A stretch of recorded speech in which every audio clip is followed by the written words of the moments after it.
Bienvenue chez Cryptologique, nous sommes aujourd'hui le vendredi 9 août 2024 et comme tous les vendredis, je vais vous faire un petit point de marché Ichimoku sur le Bitcoin et l'Ethereum. Je vous avais laissé la semaine dernière sur un titre qui était bain de sang à venir, point d'interrogation. Effectivement, on était plutôt baissier sur les scénarios sur le Bitcoin et la baisse en fait a entraîné surtout une forte chute et un bain de sang plutôt au niveau des altcoins qui sont revenus à des niveaux très bas. Alors on va faire un point sur la situation actuelle, surtout qu'on a fait avec la vidéo du live Twitch de mardi soir et que vous pouvez voir en replay sur Twitch, une analyse avec ZS qui montrait en fait cette forte baisse que l'on a eue, et on a vu avec Tintin les explications plutôt macroéconomiques et les événements en fait qui ont eu lieu sur les marchés. Pourquoi on a enregistré une telle baisse sur les marchés, pas non seulement crypto, mais aussi sur les marchés de la finance traditionnelle. Alors faisons un point ensemble tout de suite sur les graphiques. Alors pour le Bitcoin, donc nous étions toujours dans cette situation avec donc après toute la forte hausse, on privilégiait plutôt une correction et de revenir sur des niveaux sur lesquels on avait enregistré pas mal de volume et qu'on voit ici au niveau du VPVR, où on peut descendre sur le niveau de SSB au niveau des 49 000. On pouvait revenir aussi sur les niveaux de 44 000 sur lesquels on avait pas mal de volume. Donc à voir justement ce que le marché va faire et savoir si la correction est bel et bien terminée. Donc on avait dit que la situation en weekly, on avait un Kumo qui était haussier mais qui était plutôt à plat, donc plutôt dans un temps de pause. La Shinku est toujours au-dessus des prix mais se rapproche dangereusement des prix. On a un Kinkoyo qui est marqué aujourd'hui en inversion, donc plutôt orienté à la latéralisation. Il nous indique plutôt ici un axe central, un axe de marché qui se situerait aux alentours des 60 000 et sur lequel on pourrait rester travailler. Et donc la Tenkan, elle, est baissière et on a eu une baisse malgré la hausse du cycle de la Kijun. Donc ça c'est sur la vue weekly. On était toujours dans des fluctuations ici qui étaient baissières et ZS vous a expliqué justement un petit peu quelques notions de théorie ondulatoire sur les fluctuations que l'on peut observer d'après la théorie de l'Ichimoku faite par Osoda. Donc je vous invite vraiment à aller voir cette partie là. Et donc là on a eu plutôt un phénomène d'accélération sur cette baisse sur la semaine dernière. Donc cette semaine on est venu chercher en fait le niveau ici de SSB plutôt, et ça a été ravalé. Donc ça c'est plutôt intéressant puisque ça soulignerait qu'éventuellement il peut y avoir une reprise acheteuse. Mais ce que l'on a évoqué, et on va peut-être mieux le voir ici en daily, voilà, ça va être quand même plus intéressant.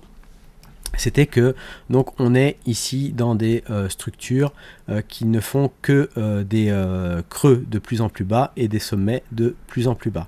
Donc si on veut inverser la structure, on voudrait en fait casser ce précédent sommet ici, voilà, et revenir prendre un appui sur un axe qui aurait été pas mal échangé, donc au niveau des volumes, pour repartir à la hausse. Tant qu'on n'a pas cette configuration là de structure, attention, ici ça ne peut être qu'un simple rebond de la baisse, une simple correction de la baisse pour reprendre un appui et aller chercher des targets plus basses. Donc c'est pour ça que ça va être intéressant. Donc intéressant de voir ce qui va se passer sur les niveaux de prix ici.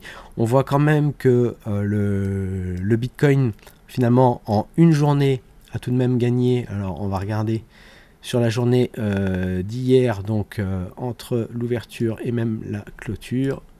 Hop, on va le faire comme ça. On a gagné quand même 11%. Donc ça fait quand même 6500. Non, on est un peu plus que ça. 6552 dollars en une seule journée. Donc voilà, donc les hausses peuvent être aussi très violentes et peuvent être piégeuses. Le marché peut penser que les acheteurs sont de retour et soutiennent la hausse, et ensuite on vient les piéger en accélérant en fait la baisse. Donc on revient ici, donc c'est ce qu'on va regarder ici en daily. Donc on a passé la Tenkan, on a passé la résistance de Kijun, mais la Kijun elle va rester totalement à plat tant qu'on n'a pas cassé le niveau ici. Voilà. La clôture ici d'hier a permis de revenir au-dessus des prix, mais la clôture d'aujourd'hui va être intéressante pour voir si on reclôture de nouveau sous les prix à la fin de la journée. Et pour l'instant, ici, on est revenu simplement chercher notre niveau de SSB. Alors on avait dit la semaine dernière que si on cassait ce niveau-là à la baisse avec une bougie pleine, donc ce qui a été le cas en fait le vendredi à la fin de la journée, on était plutôt baissier, donc on pouvait prendre une position à la baisse à la clôture en fait de cette bougie là et prendre toute la baisse et aller chercher des niveaux sur lesquels on pouvait avoir des liquidités, ou ici justement sur cette zone là sans problème, ou le test ici de ce précédent sommet. Donc on a réagi en fait ici exactement presque au poil près sur ce niveau là. Donc le niveau suivant moi qui va m'intéresser, si vraiment on continue à baisser, ça va être cette zone ici de volume d'échange. Donc on pourrait s'arrêter juste avant ou sur ces niveaux là. Donc c'est des niveaux sur lesquels je pourrais éventuellement mettre des ordres d'achat à l'avance. Donc ici, donc ce que je disais, le niveau pour reprendre une tendance haussière, ça va être le niveau ici des 70 000. On va enlever celle-ci. Voilà. Donc ici, on pourrait se mettre une alerte. Voilà. Donc ici, on peut se mettre une alerte à 70 079 qui viendrait changer en fait la structure pour éventuellement une reprise haussière. Ici, on a des niveaux quand même à aller chercher. Il faudrait qu'on puisse clôturer au-dessus de la SSB et surtout que la Shinko repasse au-dessus des prix. Donc il faudrait vraiment avoir une clôture au-dessus des 64 753 pour retrouver éventuellement des lignes de l'Ichimoku qui s'orientent beaucoup mieux. Mais voilà, le niveau est assez haut, quand même les 70 079 pour remettre la Kijun à la hausse. Ça va être encore un niveau difficile. Là pour l'instant, donc on privilégie plutôt un mouvement de correction de la baisse. Donc on a du temps pour faire cela.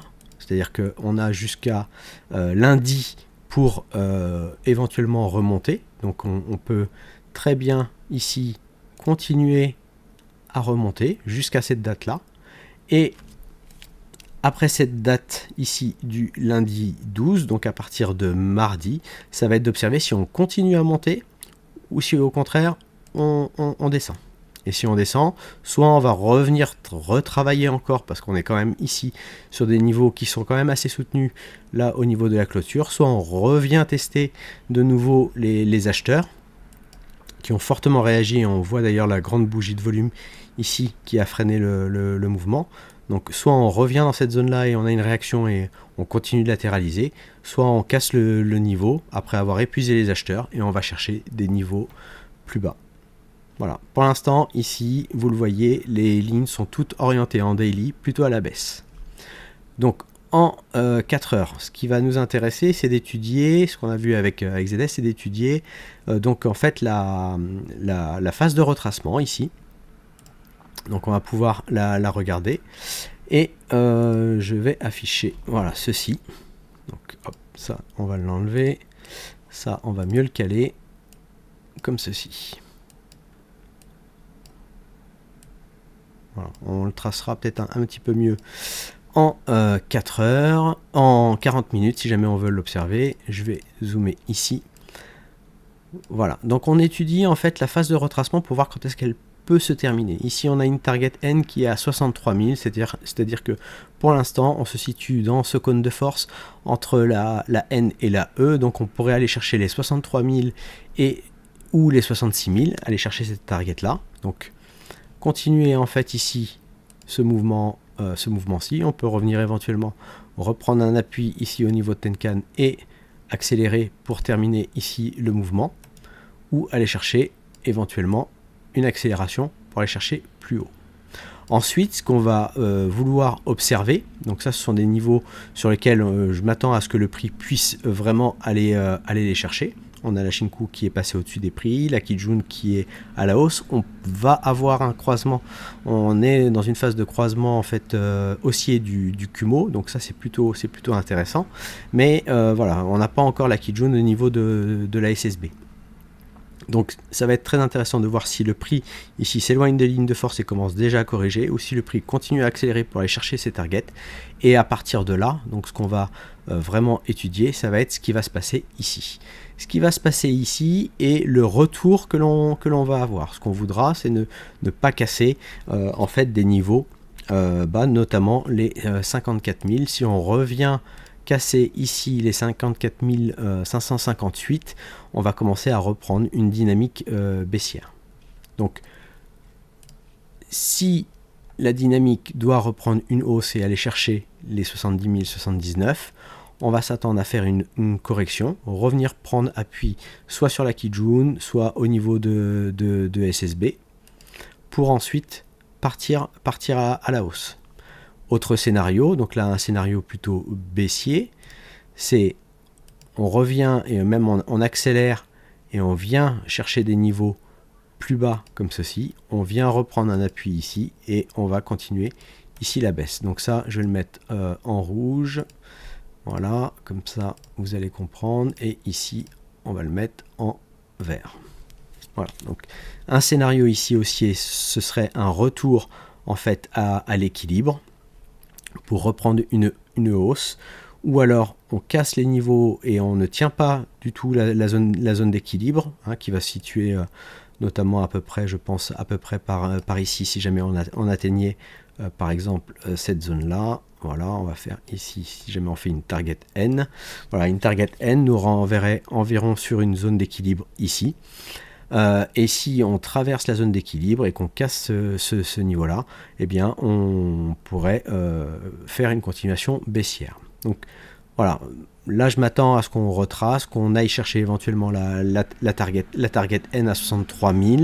Donc ce qui est plutôt bien pour une phase de rebond si vous aviez fait des achats ici. Soyez prudent, en tout cas on va avoir une correction aussi de cette petite phase de hausse, et ce qui va être intéressant, ça va être le retour pour voir si on a un support ou si au contraire on traverse totalement les zones qui pourraient être un support. On voit ici au niveau des volumes, trois zones, hein, la zone des 54 000, la zone des 55 840 et ici une zone au niveau des 56 000. Donc c'est des zones sur lesquelles je m'attendrai à ce que le prix puisse réagir. Si on passe en dessous, on va aller certainement bien plus bas. Et donc si on regarde, donc on a plusieurs choses pour voir la remontée. J'ai tracé ici, on peut le voir ici peut-être on va le montrer ici en daily. On va tac, non, ça on va l'activer et on va masquer ceci. Voilà.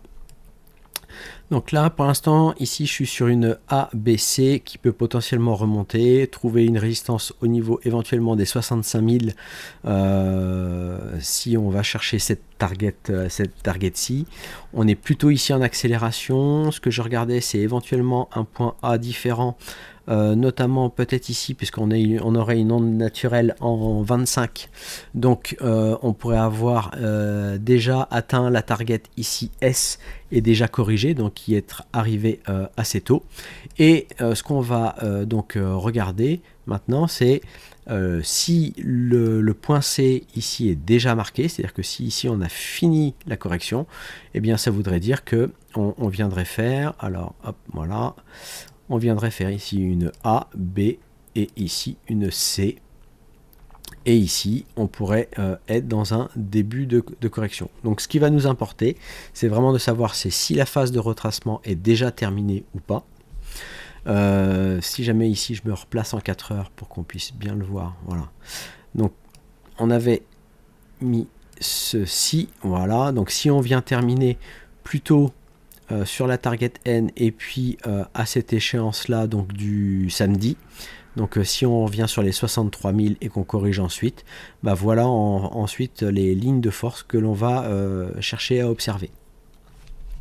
Donc voilà pour ce scénario ici où on privilégie plutôt juste une correction et éventuellement une reprise de la baisse, déjà une reprise qui viendrait tester et voir ce niveau-là, si jamais on le casse ou pas. Donc ça c'est pour le Bitcoin, donc voilà, soyez prudents. Ceux qui ont acheté sur ces positions-là sont sur des positions gagnantes, mais attention à avoir la fin du mouvement pour voir si au contraire on accélère et on va chercher des niveaux plus hauts. Donc là ce serait vraiment bullish, ou si le mouvement commence à s'épuiser ici et on corrige, et voir les zones de support que l'on pourrait avoir sur le Bitcoin. Donc voilà pour la situation du Bitcoin en tout cas, et sur les niveaux que je vais surveiller. Et si jamais on part du coup à la baisse, donc ça je l'ai mis ici. Voilà, donc si on va chercher à la baisse, il y a une target ici aux alentours des 42 334, mais celle qui va m'intéresser vraiment, c'est la zone que je vous ai donnée, donc voilà, qui correspond entre les 44 000 et les 41 000, qui pourraient éventuellement faire réaction même jusqu'à 40 000. Donc ça, si on reprend la baisse et on continue la baisse, surtout qu'ici on a bien eu une accélération à la baisse, à voir les niveaux qu'on irait chercher et qui pourraient être opportuns. Donc attention aussi sur les altcoins qui pourraient de nouveau saigner vraiment très fortement. Alors si vous aimez ces analyses avec l'Ichimoku, je vous invite bien sûr à vous abonner à la chaîne YouTube, à nous laisser un commentaire juste en dessous, ça nous aide énormément au niveau de la chaîne pour le référencement, et bien sûr à activer la petite cloche pour être notifié et être prévenu de mes vidéos de le vendredi de la semaine prochaine dès qu'elle sera publiée. Donc je vous remercie et puis continuons ensemble maintenant sur l'Ethereum. Sur l'Ethereum, donc même situation que le Bitcoin, on a fait une forte baisse. On a fait une forte baisse, donc ici on avait tracé, je vais enlever la petite ici, voilà, on avait exactement les mêmes types de fluctuations, on avait cassé ici à un poil de cheveux le plus bas, donc on est aussi sur des sommets descendants et des creux descendants, et ici on avait notre A, B, C, on a eu une accélération, on est venu chercher la target N, quasiment ici la target V, et là on est aussi dans une phase de rebond, et qui pour l'instant elle bute toujours sur la Tenkan, sur la résistance de la Tenkan. Donc en tout cas le TH est moins fort ici que le BTC sur la reprise. Donc faites très attention, et d'ailleurs on va le voir ensuite, le TH BTC souffre et a fait un nouveau plus bas.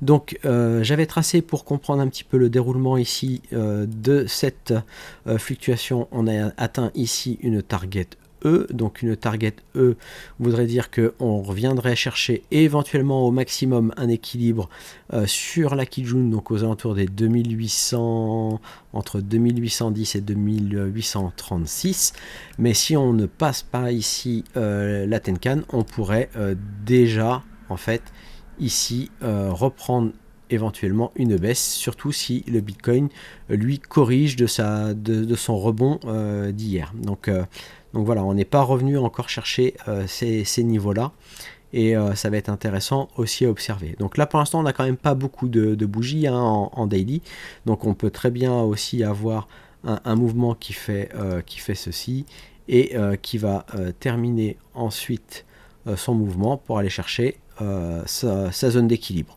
Pareil, zone d'équilibre, soit on l'enfonce à la hausse et donc elle ne fait pas résistance, et donc c'est tant mieux, on ira chercher des niveaux plus hauts, notamment peut-être des niveaux plus hauts sur lesquels il y a eu du volume, donc attention, on pourrait revenir là et ça va être la réaction ici pour voir si on reprend la baisse, ou au contraire on réagit ici sur la zone d'équilibre et donc elle fait résistance, et on pourrait à ce moment-là reprendre la baisse. Donc ce qui va se passer sur ces niveaux-là, mais déjà ici et surtout en corrélation avec Bitcoin, donc j'aurais tendance à regarder plutôt Bitcoin en ce moment pour voir comment va être impacté le marché ici de l'Ethereum.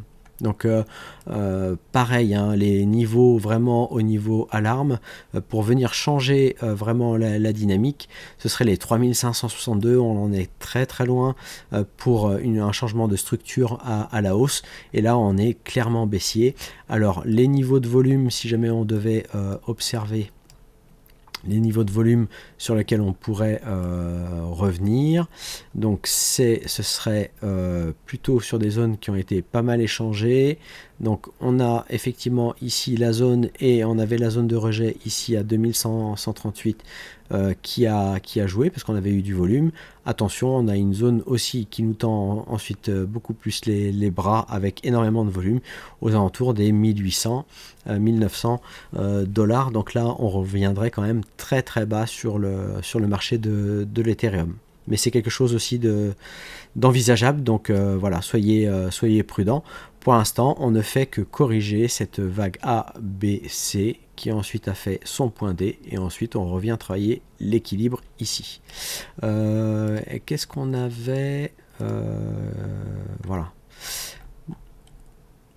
Donc on avait marqué ici ceci en retour en zone d'équilibre. Donc normalement on aurait dû tenir la zone des 2400-2500. On va voir quand même en weekly comment on a clôturé. Je vais enlever mes tracés pour pas que ça vous pollue. Tac, tac. Et on va enlever ici l'ondulatoire. Donc pour l'instant, on n'a pas clôturé en dessous la zone d'équilibre en weekly. Donc ça c'est plutôt intéressant, il faudrait qu'on la tienne. En fait, c'est pas gênant que le prix vienne mécher en dessous, mais ce qu'il faudrait, c'est qu'on tienne vraiment cette zone là, la zone au-dessus des 2487 et 2540 en clôture weekly, pour en fait plutôt ici avoir un prix qui, pourquoi pas, vient travailler cette zone là ensuite pour reprendre une tendance haussière. Sinon on enfonce et on ira chercher un support beaucoup plus bas pour ici de nouveau latéraliser et reprendre une tendance haussière. Donc ce qui est important ensuite, c'est de voir en fait ce que fait le prix. En fait, on étudie un petit peu la zone de latéralisation. Alors on ne va pas l'étudier ici en weekly, parce qu'en fait on risque d'avoir très peu de bougies avant une reprise, mais on va plutôt aller l'observer en 4 heures pour observer la phase de ralentissement qui va marquer un creux weekly. Donc d'ailleurs, voilà, si jamais on regarde en 4 heures, le 4 heures commence à se reprendre haussier sur l'Ethereum. Ce qu'on voudrait voir, si vraiment on veut reprendre ici une hausse sur l'Ethereum, eh bien c'est qu'on vient de reprendre un appui sur soit la Tenkan, soit le niveau de Kijun, et reprendre une hausse. Si au contraire on enfonce ceci et on casse ce niveau là, si on casse le niveau ici des 2309 avec une clôture, avec vraiment une bougie qui clôture, ça on repartira aussi dans une baisse. Donc les deux niveaux que je surveille, 3562 pour un changement de structure haussière, et les 2309,04 avec une bougie qui clôture sous ce niveau là, qui indiquerait que, attention, on serait dans une reprise de la continuation baissière, et que ça ce n'était qu'un simple retracement. Voilà pour l'Ethereum. Et comme je vous indiquais, si on jette un œil sur l'Ether BTC, eh bien l'Ether BTC, voilà le niveau que l'on a eu, et on a eu ici une forte baisse, un fort rachat ici, mais qu'on revient travailler. Donc attention, on a fait un nouveau point bas quand même, qui est descendu à 0,04008, donc ça fait quand même très très bas ici sur l'ETH BTC. Donc ça n'était pas un niveau qu'on avait retrouvé depuis février 2021. Donc voilà, donc l'ETH BTC pour l'instant ne montre pas de réelle dynamique haussière. Ici en weekly, on a toujours ici un Kumo baissier, donc voilà, le daily est baissier, et le 4 heures ici sur le THBTC est toujours lui aussi baissier. Donc voilà, entre les deux majors préférés pour le moment plutôt Bitcoin. Faites attention aux alts. Effectivement, sur les phases de rebond du Bitcoin, ça peut être très intéressant de jouer le rebond, mais pensez à prendre des profits, parce que si le Bitcoin repart à la baisse, vous aurez de nouveau une baisse importante sur vos altcoins. Voilà, j'espère que cela vous a plu et puis que vous appréciez ces analyses. Donc je vous invite vraiment à laisser un commentaire, ça nous aide énormément. Et puis surtout, n'hésitez pas à me proposer un altcoin à analyser. Même si ici on est dans la baisse, ça peut être intéressant de voir les niveaux à ne pas casser pour certaines alts, pour ne pas partir et faire de nouveaux plus bas, comme ici par exemple pour l'Ethereum BTC. Donc on peut voir ça ensemble. Donc je vous souhaite un bon week-end, soyez prudents sur les marchés, et puis je vous dis à mardi prochain pour le live Twitch, et vendredi semaine prochaine pour la vidéo YouTube et le point de marché Ishimoku comme d'habitude. Merci à vous, bon week-end, ciao.